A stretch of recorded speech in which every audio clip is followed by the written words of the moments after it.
Welcome to Ignite Your Passion with me, Bonnie Lang. Today we have the incredible Kathy Pullin joining us. She is an inspiration to myself and so many as she shares her journey of survival, forgiveness, acceptance, and triumph.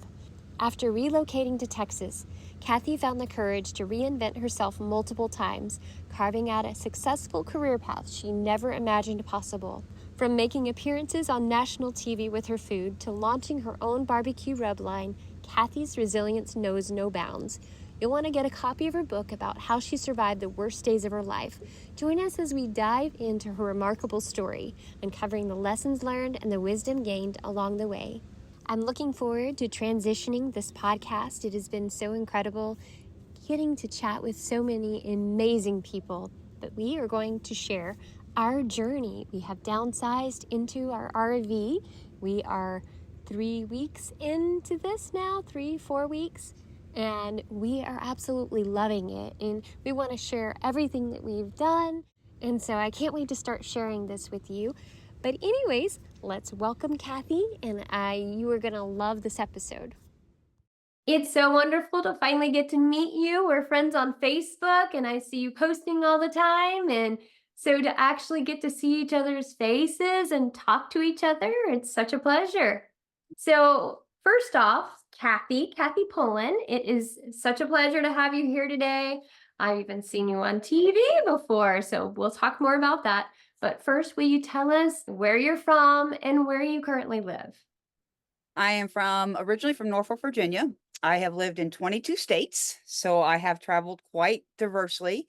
I moved from Virginia to the Midwest, Missouri and Kansas when I was 10, and I lived there until I was 32, and then I moved to Texas in 2002, right after 9/11. Oh, nice. And you live in Port Arthur? Port O'Connor. Oh, Port O'Connor. So Yes. you get to be by the beach a lot then, hmm? I'm actually off grid. We live on a barrier island off grid. We supply our own power, cell, and solar, and it's just awesome. We love it. Oh, I need to come visit you. I love Trust that. me, nobody will know who you are because you won't see anybody. I love it. So tell us what you do for a living. I am currently a barbecue pit master. My husband and I run our own company, Pullin Premium Barbecue. I started barbecuing as a way to promote the insurance that I used to sell. And then I just kind of fell in love with the barbecue competitions and the contest and just decided, I'm done with insurance and I'm making barbecue my full time. Excellent. So how long were you working in insurance? About 6 years. 6 years. From 2008 to actually it was about 2008 to 2004. I had messaged you and said I would love to have you as a guest, and then you said, wait, let me send you this book. That's And right. so I read this book, and it was so thank you so much for you sharing your story, because I imagine that was hard to put it down on paper and everything that you went through. Will you tell us about your book, tell us the name of it, and The book is called From Dark to Light, A Story of Reflection, Acceptance, and Forgiveness. When I moved from Kansas City to Texas, away from everything, away from my ex-husbands, away from my family, I finally had to figure out who that 15-year-old girl was that got into that very first abusive relationship. And at that age, I'm 40. So, from 15 to 40, there's a lot of time that went by. And it's like, who am I? I had to find myself again. And it was easy to do when I moved here because, like I said, the outside influences were gone. It's similar to an addiction when you're addicted to marijuana or crack or alcohol and you go to all these AA meetings, they tell you have to change your playgrounds. Well, it's true in domestic violence because if you stay in that same environment, you're going to end up going back to that situation, which I did 3 times. I went to, yes, 3 different abusers. yes. Oh my gosh. I actually was in a couple of abusive relationships, and it was nothing as serious as what yours was. And I'm just like, oh my gosh, I read that in a whole day, your book. I couldn't put it down. Once I started, I thought, oh, I've got a few minutes. I'll go ahead and read a little bit about it. Then I started reading and reading, and I couldn't stop reading. it? Well, it's a very short book. The original book was over 400 pages long. And I said to myself, who wants to read all of this? So what I did, I picked out the highlights of the lowlights, the worst times, and Yeah. focused on those. Because like I said, it doesn't matter what abuse you go through, yours was just as serious as mine. It's just in a different manner. All abuse is serious. I don't care if it's verbal, physical, emotional, financial. It is all abusive and it is all horrific to each person individually. Nobody can say your story doesn't matter. Nobody can say my story doesn't matter because it matters to me and yours matters to you. And it's important Yeah. that we all share those collective stories. By sharing our stories, other women recognize, hey, wait a minute, what's going on over here isn't right. And then they start to recognize that. What do you think? What was the moment that actually made you realize that you needed to get away from it? Well, actually, it wasn't a moment that like that. I got transferred when I lived in Kansas City. My husband prior, he had bad back and he wasn't able to work. And so I was the breadwinner. And I was working in a collection agency and I got a transfer to San Antonio. And I was like, you know what? I'm the only one making the money. If we want to go up in this career, if I want to advance in this career, I need to move. So I talked to my husband at that time. He agreed to the move. He was all excited about the move. So I packed up and moved. And I was still dealing with abuse at that time.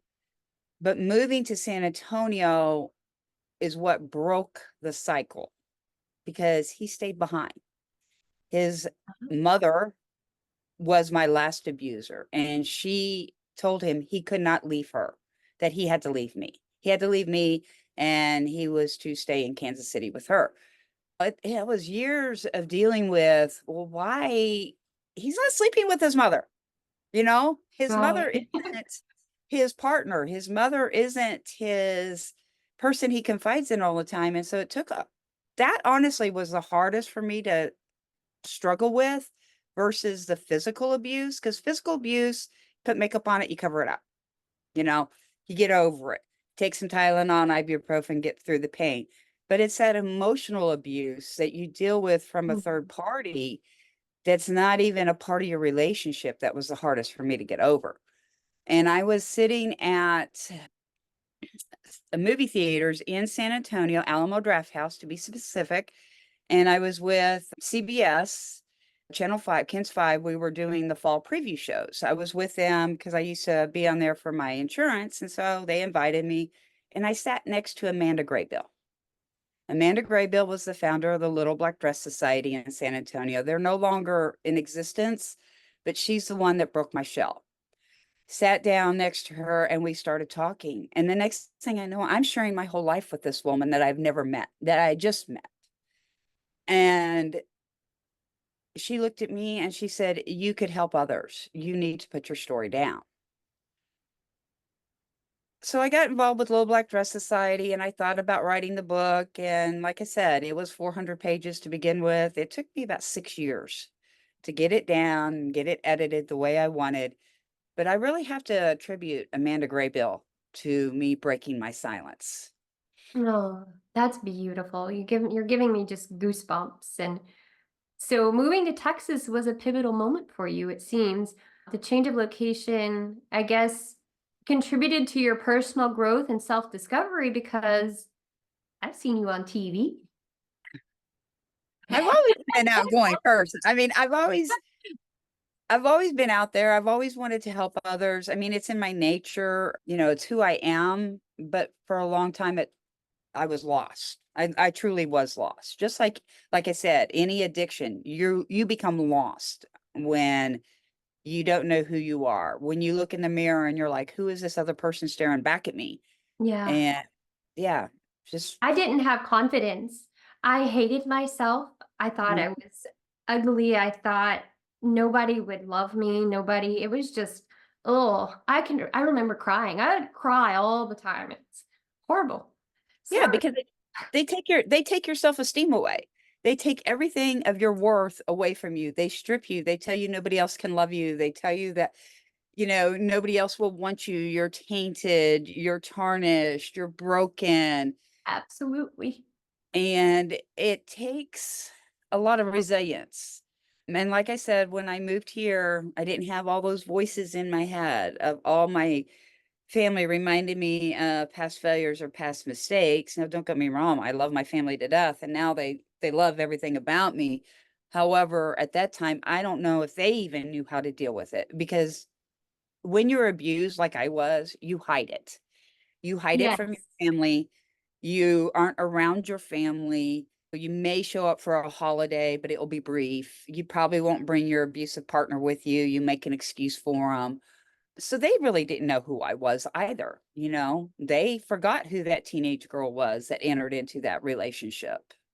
I just had to get away and do it on my own. I just had to.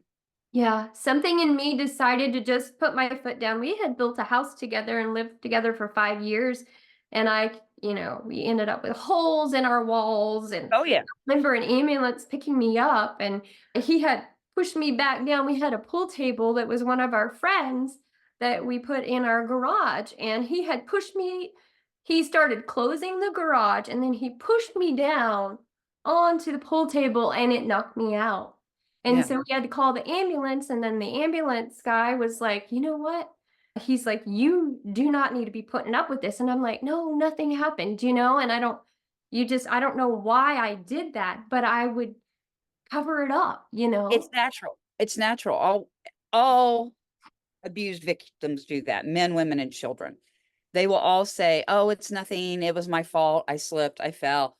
Because in the long run, if we admit what happens, we know it's going to be worse, for one. And we don't want to admit that we're weak. That's the biggest thing, is admitting that you're weak and vulnerable and that you need that help getting out of that hole. And Yeah. it's hard because a lot of people will look at you, and they looked at me and they're like, "Well, why did you stay in it for so long? Why did you stay there?" With me, it was part my raising. I was Catholic.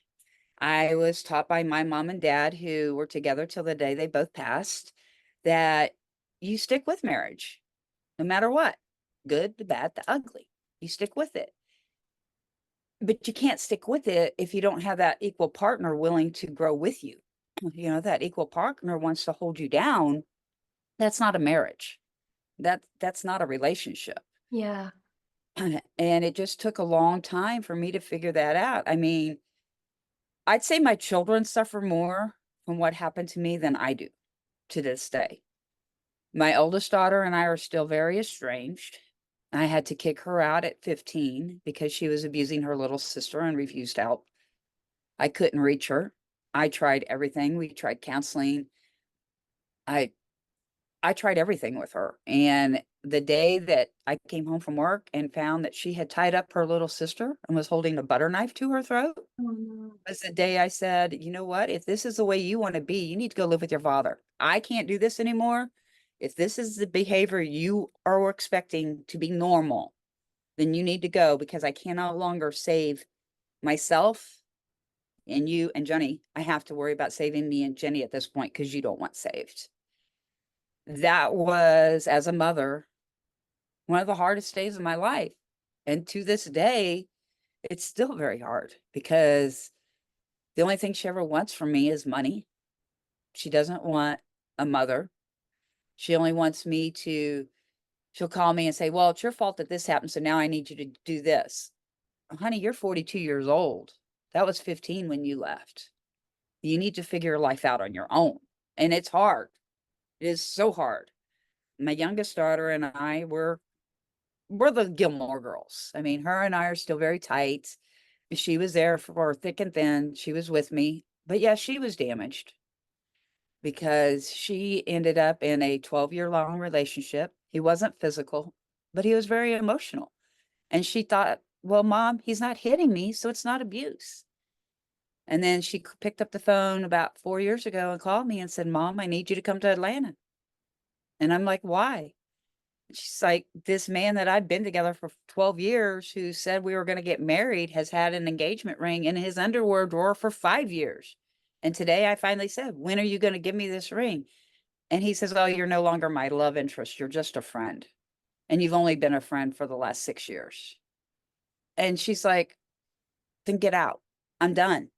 You're not going to tell me we're going to build a life and then you're going to go off on your own life and do your own things and keep me sitting here in a room, basically on a shelf as damaged goods.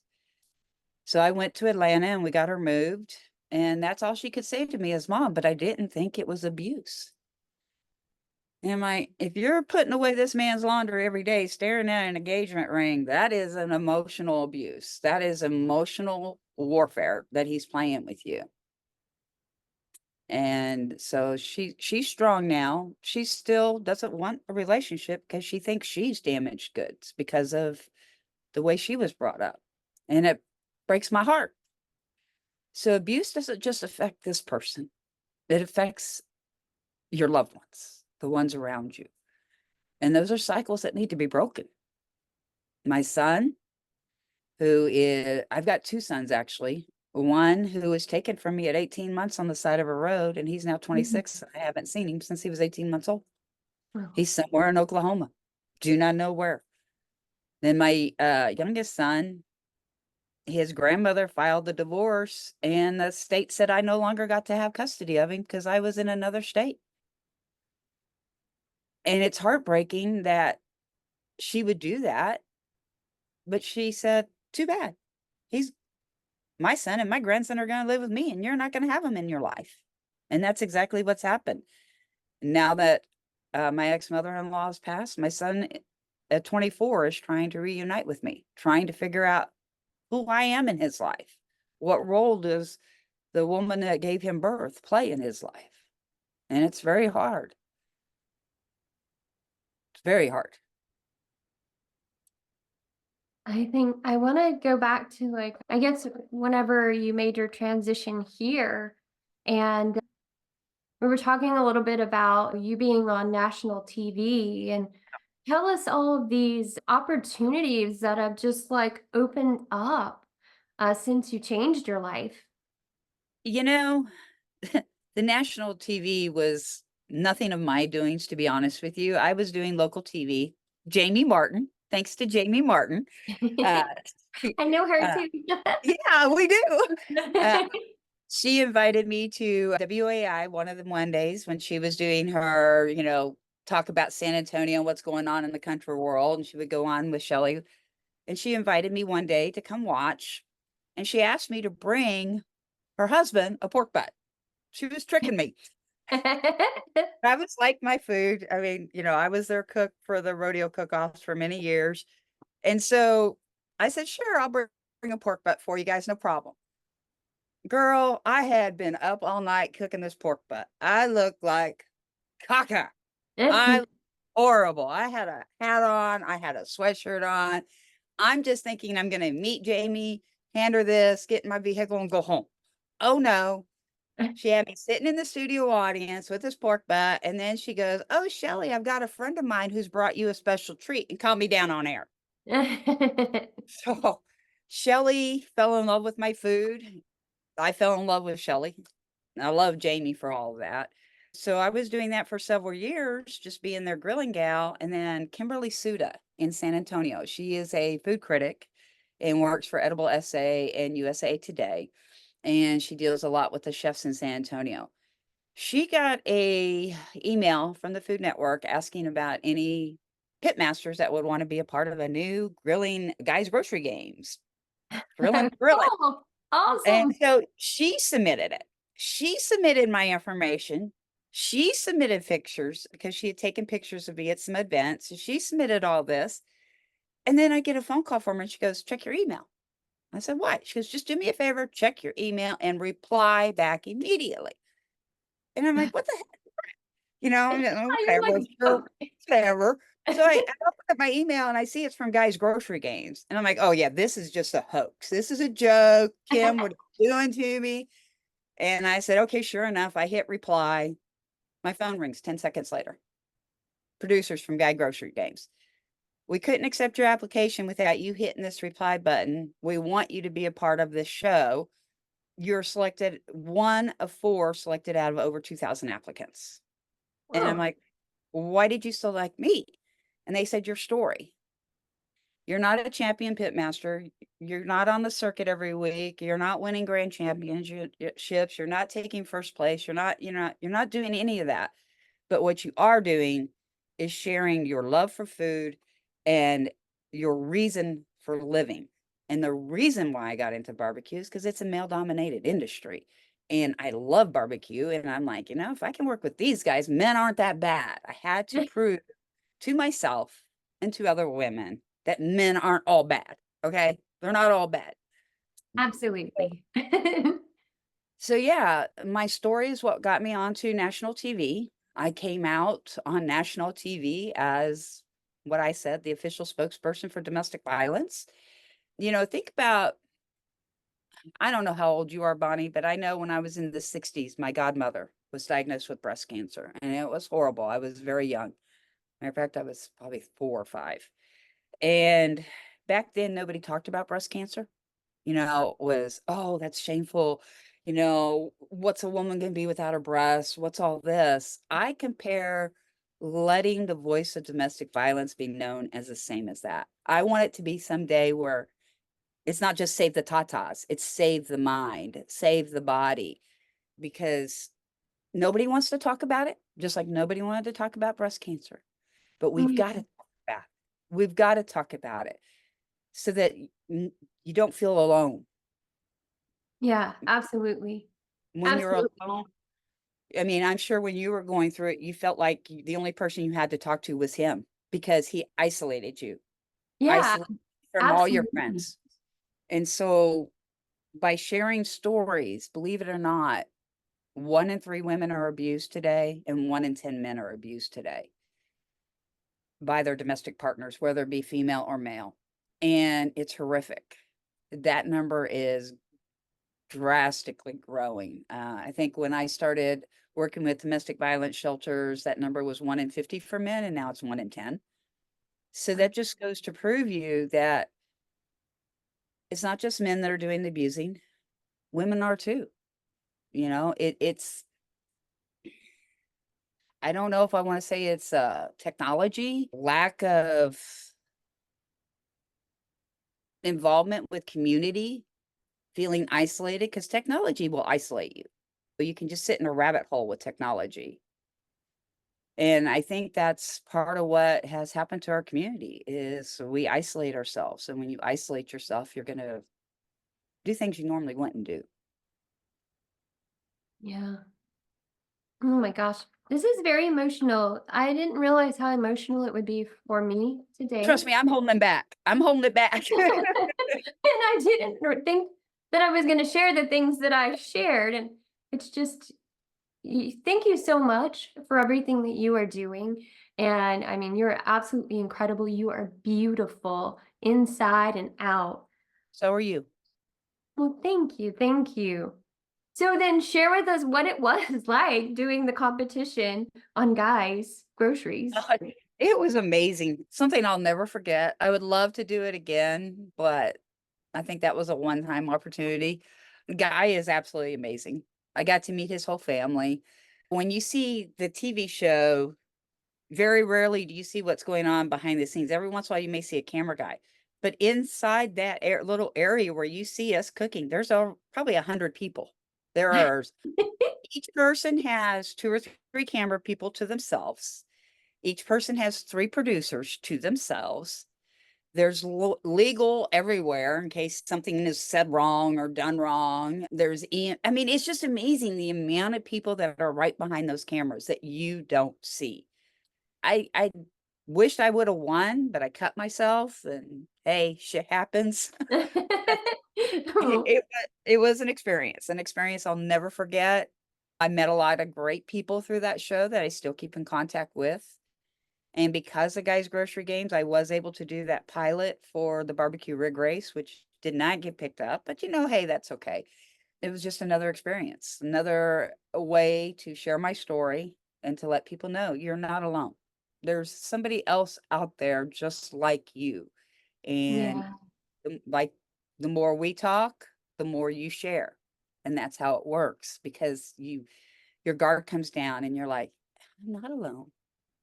I'm not alone anymore. I can share what happened to me, even if it was 20 years ago. Yeah. You you release it, and once you release it, you'll find that there's just a little piece of you that just grew back. A little piece of your heart just grew back by releasing that information. Yeah. I don't know. I mean, it has been such a long time ago that that's happened. And so it's just interesting that those emotions come back out when I start thinking about it and what let myself, I guess, put up with. And now it's totally different because I'm confident. That was before I even, learned to play guitar or started playing out in music venues. And my attitude is just like positivity. That's why I'm always everything, just being with someone too that just like believes in me and supports me, just like I feel so confident, you know? That's important. We have to find that person that balances us, that person that supports what we want to do. It may be a wild dream, but support it. Somebody that's always beating you down, saying you can never do anything, you'll never amount to nothing, you'll never do this, you'll never do that. What Right. are you thinking? Those aren't the people to have in your life. No. You need those people that are going to say, that's an awesome idea. Go for it. If it's a little far-fetched, they might rein you in a little bit, but they're still going to encourage you to do it. And we all need to find that. Love isn't sex. Absolutely. So in your book, you mentioned surviving the worst days of your life. Can you give us a glimpse into the resilience and strength that helped you triumph over the adversity? It's a good question. I finally just that straw that literally breaks the camel's back. Yes. I had more than one of those, obviously, because I had more than one abuser. With my first husband, the straw that broke that camel's back was when he literally tied me up to some furniture and beat the bloody pulp out of me in the middle of the night. The girls witnessed it. My neighbor called the cops. That was the first time that somebody else called the cops. I mean, in Kansas City, James was not arrested, but we had the cops at our house 89 times. And on Oh, that 89th time, the cops looked at me and said, okay, this is no longer fun and games. This is no longer just a husband and a wife arguing. They literally had to cut me off of the furniture. He had fled the scene. They called my parents, asked my parents to come pick up my girls. And honestly, Bonnie, I'd say that that was probably the pivotal moment because my parents had an idea, but they didn't know. So my parents had to drive up in the middle of the night to pick up my kids. The cops asked me to play guinea pig. They said, he's going to come back and this time he's going to kill you. We're going to hide in the house. We need you to pretend like life is normal. Turn off your lights, try to go back to bed. My parents had my girls, so I was comfortable in that. And about 2 hours later, he did. He tried to come back in and he had the knife above my head and the cops got him. We went to court. The judge looked at me and said, you've been in this courtroom 89 times. What time? What is this difference? What is the difference this time? I said, Your Honor, I'm ready to tell you the truth. So the judge and I are having a conversation before they brought James in. Court begins, and the district attorney failed to establish the residency of where the crime took place, so it got thrown out. oh, The judge looked at me and said, we're going to delay his release. You need to go get whatever money you can and get you and your daughters as far away as you can. Well, I had no place to go. I mean, I worked with my ex-husband's family. I had to go down and obviously pick up my girls, but I had at that time, I didn't know where to go. I mean, I was 20, let's see how old I would have been, 26, 27. I didn't know what to do. So basically I stayed in the area, but I did admit that he abused me. But what do? I go into another bad relationship because I felt I couldn't be loved. I didn't take that time to heal. But literally when my parents took my kids, that's when I knew I had been in a physically abusive relationship that wasn't right, but yet I was still naive because I'm still in my mind 15 years old. I was not 26 or 27. I was still 15. And my dad talked me through a lot, but I still didn't share a lot with my parents. But they knew something was up. But I knew I had to find my dad inside of me. My dad was the strength in our family. And I knew I had to find that piece of him down inside me and crawl out of the hole I was in. But like I said, I ended up with another abuser.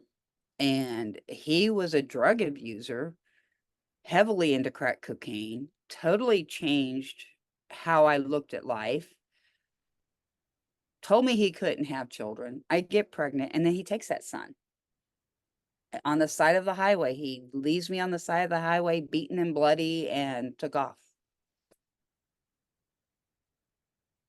It, and then I meet Richard. Richard was totally different. Richard was gentle. Richard was kind, but his mother was the problem. I thought my aunt looked at me one day and said, "Oh, you're home finally." I said, "No, I'm still not quite there. He loves me and I love him, but it's just something's not right. I need to move us away." And that's when that job opportunity came along. I thought this was going to fix everything. We're going to all move to San Antonio. We're going to get away from this. It'll be us. The three of us can focus on our lives. That wasn't meant to be.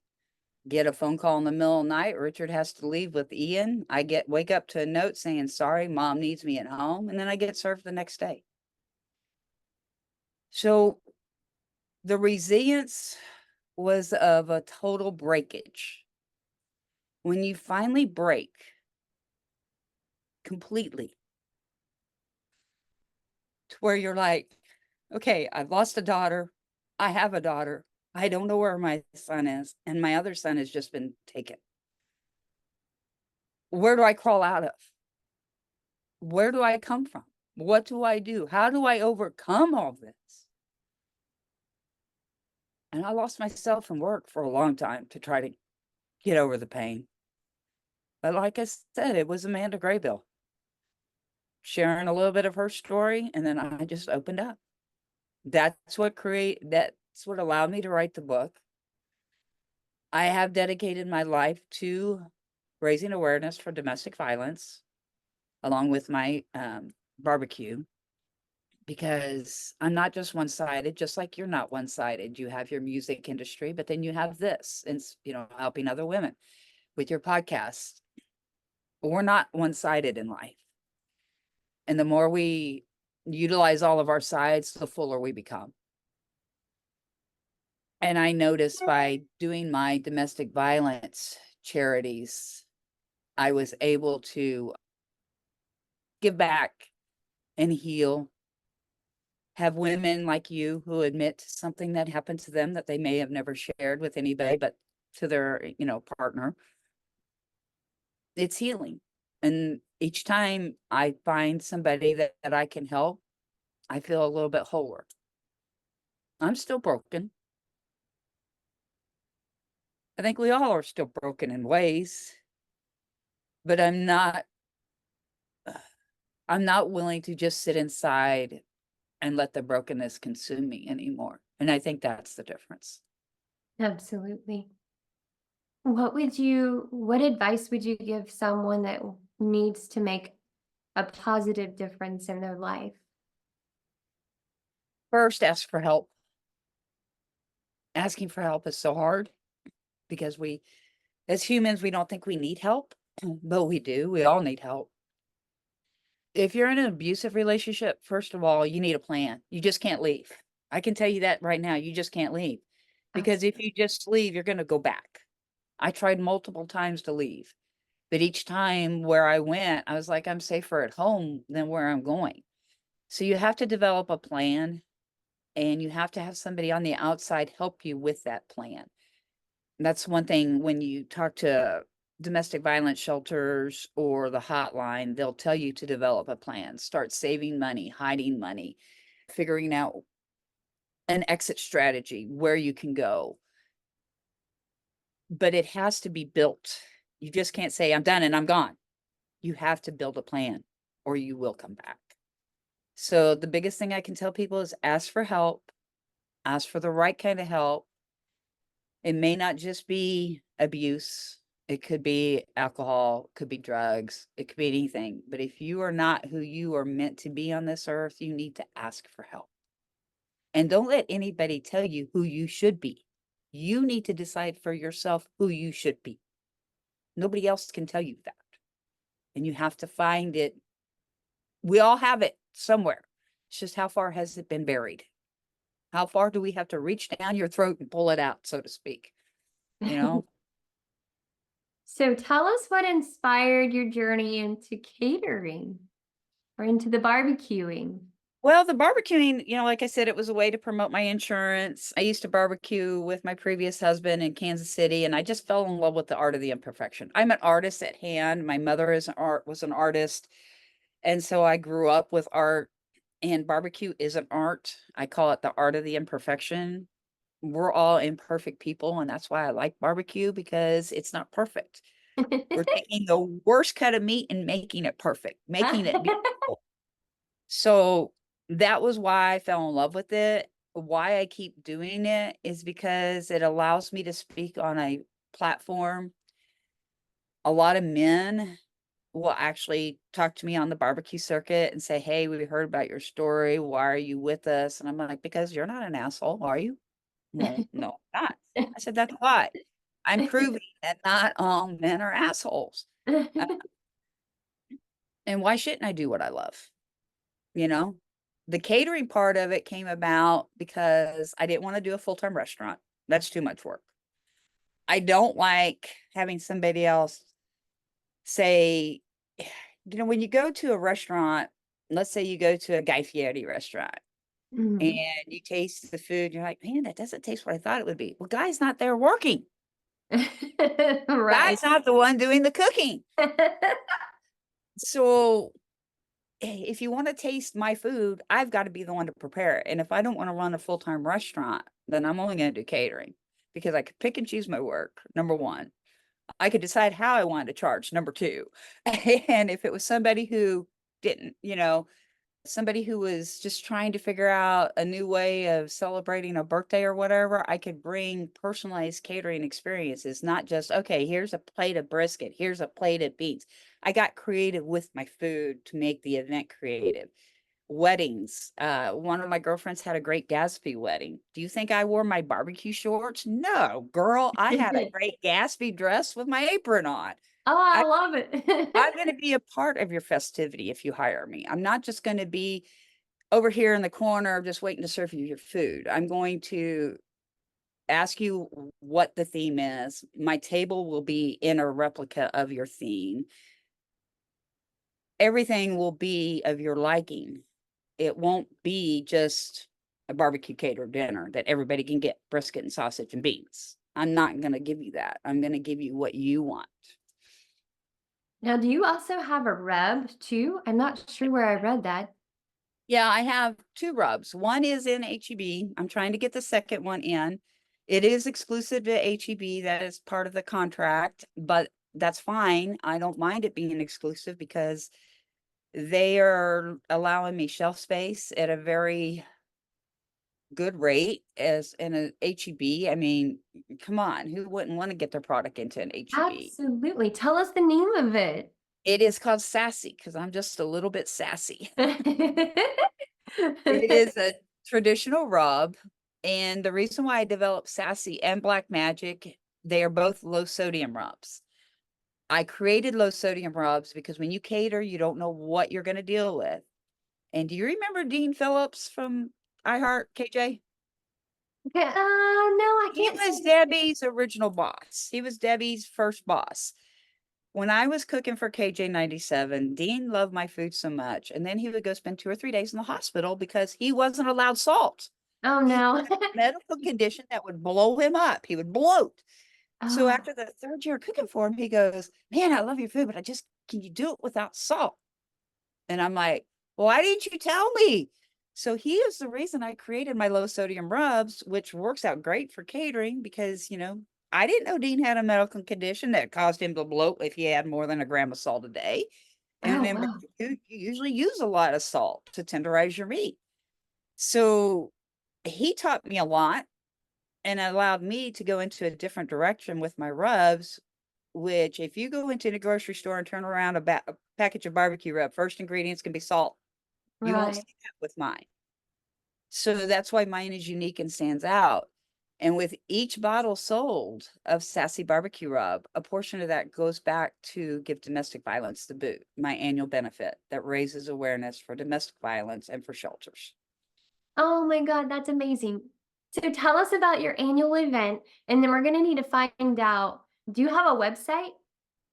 Just my regular barbecue website, pullinpremiumbarbecue.com. Give domestic violence the boot is something I started in 2011 with Miss Amanda Graybill. That year, it was an unmasking. We paired survivors with veterans, and we did a fashion show, and they wore a mask the entire time during the fashion show until the final dress, which was a little black dress. And then their escort would walk them to the end of the stage, and they would take their mask off. So it was kind of an unmasking of this is who I was and this is who I am. That event has transformed since I've moved down here now. It's become a street dance or just a big old dance and barbecue. I'm not sure where we're holding it this year, but we're holding it. And I'm supporting the Harbor Children's Allowance here in, or Alliance here in Calhoun County. They don't have a women's shelter anymore. We used to, but that shelter closed about 10, 12 years ago. And so my goal is to raise enough money to get another shelter in Calhoun County, whether it be short term or long term, because we have a place for our children to go and the women get outreach help. But we need a place where a mom can take her children. You're absolutely incredible. You're No, absolutely amazing. no, I'm not. I'm just doing what has been put in my heart by God to do. If I was amazing, I would have never been abused, Bonnie. You No, know, not true. You can't help the situation that, eh, no, I don't think so. But you are amazing. thank you. So are you. Everybody's amazing. Absolutely. We're all We're amazing in our all, own rights. yes, we're all unique and absolutely should be proud of who we are. I think that's one reason why young women get trapped into abuse so easy is because there's so much pressure as a young girl. There's so Oh, much pressure as a young female to compare herself to somebody else. And especially, like I said, with technology. oh yes, social media is a killer. I even feel that way. Sometimes I'm like, I don't even feel like posting today. I don't want anything to do with social media. Yeah, I mean, I get an occasional ugly comment. I'm sure occasionally you'll get an ugly comment. But I finally learned that those are the jealous ones. Those are the ones that haven't figured out what they're there to do yet. They're they're in their own pain. They're in their own hole of crap that they don't know how to get out of. And so the only way they do know how to is to lash out. I learned a lot of that because of my oldest daughter. That's how she is. And, I can't help her if she doesn't want it. So I have to continue to help me. And maybe one day she'll want it. And that's honestly, if you know somebody who's being abused, that's all you can do is just be there. So when they're ready for you, then you can jump in and help. Absolutely beautiful. Is there anything else that you want to share with us today? And thank you so much for your time. And I wish I could just give you a big hug right now because I just Virtual hug. Virtual virtual hug. hug. You're amazing. I know I said that already, but you are. You are. I wake up every day wondering why I'm still here, to be honest with you. And then I remember why. And that's to raise awareness and to help others. Try to help others. I'm not perfect. I'm still not perfect. Hell, nobody's perfect. I wouldn't want to be perfect. You know, Absolutely. it's an imperfect world and we just all need to find our place in it. Thank you so much for being here today. Thank you. Thank you very much. One day you're going to come sing for my event. One day I will, yes. It's September 28th this year. Put it on your calendar. Oh, I think I already have something. I just wrote it on my calendar. Gonna be the last Saturday of every September going forward. We've made it a permanent date, so it's not fluctuating and people can plan for it. Because I was really amazed. This little community I'm living in now of maybe 500 people full time, and on weekends it grows to 10,000. They open up their hearts and their pocketbooks, and we raised a lot of money. Raised over 20,000 last year, and I was just floored. That's more than I ever raised in San Antonio, Bonnie. Congratulations. That's amazing. This was such an incredible and emotional interview, and I just truly appreciate Kathy for sharing this. And if you know someone that could benefit from listening to this interview, please share it with them. I want to let you know that this will be my final interview, and so we are going to be transitioning this into a podcast on how we've chased our dreams, and we have downsized into our RV and are going to be just traveling the US. My goal is to play every state in the US. We'll figure out how we do Hawaii, but that's our goal, and then just see the US. So I hope you'll hang around for our adventures, and I hope you've enjoyed my podcast. It has been such a pleasure getting to meet so many amazing people and learning their stories and learning from them. I hope you will continue to join us. Sending you peace, love, happiness, and hugs. And don't forget to subscribe.